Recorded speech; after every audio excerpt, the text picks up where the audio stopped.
The title, Mantle and Dismantle, refers to the Earth's mantle and refers to its process of making and unmaking. What science refers to as the mantle is mostly the solid bulk of Earth's interior. However, I use the word mantle more as a poetic moniker. The idea of the Earth's crust is as a coat, the coat that wraps our blue ball. Because I'm interested in the activity of that mantle or crust, its fractures, forms, compressions, upheavals, and exudations, all those actions that are evidence of the inhaling and exhaling of the Earth's crust and the resulting elements that ultimately dissolve over time and then heave up and reform all over again. To me, dismantle is a dynamic word that implies not only breaking apart, but putting back together. The drawings are a way that I start exploring my core concepts, namely the ways the restless ground beneath us manifests itself by using graphic methods to express those actions in ways that I wouldn't necessarily use or be able to use in sculptural work, like by not having to deal with gravity and physics. In this body of work, the drawings preceded all but one of the sculptures, which was Shift. But I was thinking about and planning and sketching ideas for the sculptures that followed while making those drawings. Both Shift and the Fumarole series of drawings became the beginning for this body of work and are the connecting tissue between this and the previous body of work from my last show at Elizabeth Leach Gallery.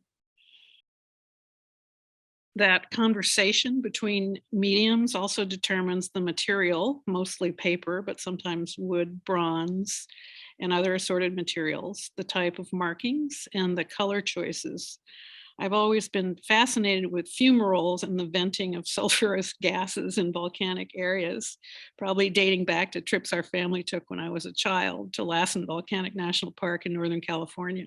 Thus, the acidic sulfur yellow of the fumarole drawings, or the rich but subtle array of colors found in basalt, are what have driven a lot of the color palette here.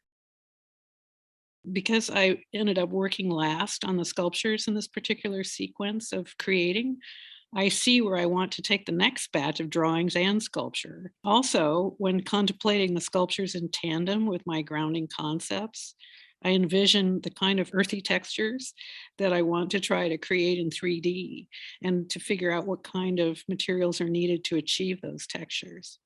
Once I knew that I wanted to emphasize the crustiness of earthly phenomena, I started thinking about how would I achieve that in a way that would resonate for a viewer as well as reflect the core concepts, which was how I came to the use of sand and the salt in the piece Fractured Margin and the granulated texture in the small bronze piece, Escarpment 1.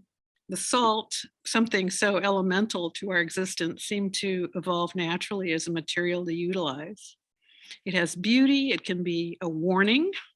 Too much or too little threatens the existence of most organisms, and it enhances our enjoyment of food. So it's such a commonly occurring substance that it just really appealed to me.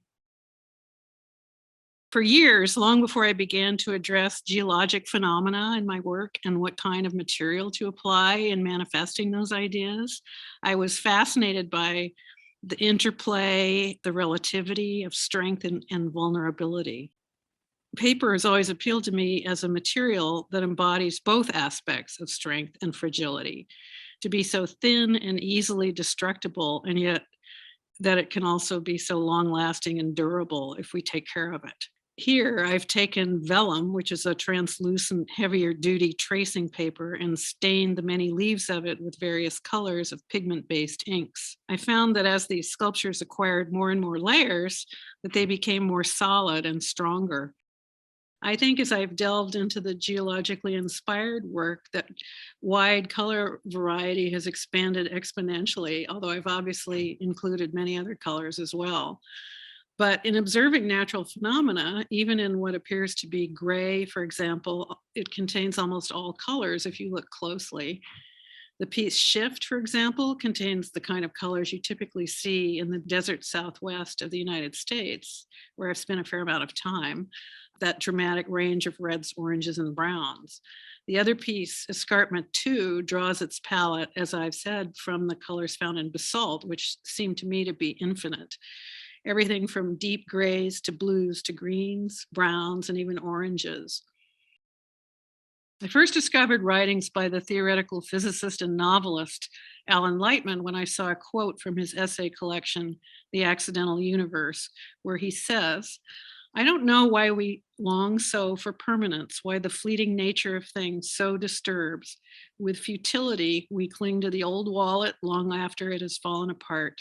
We visit and revisit the old neighborhood where we grew up, searching for the remembered grove of trees and the little fence.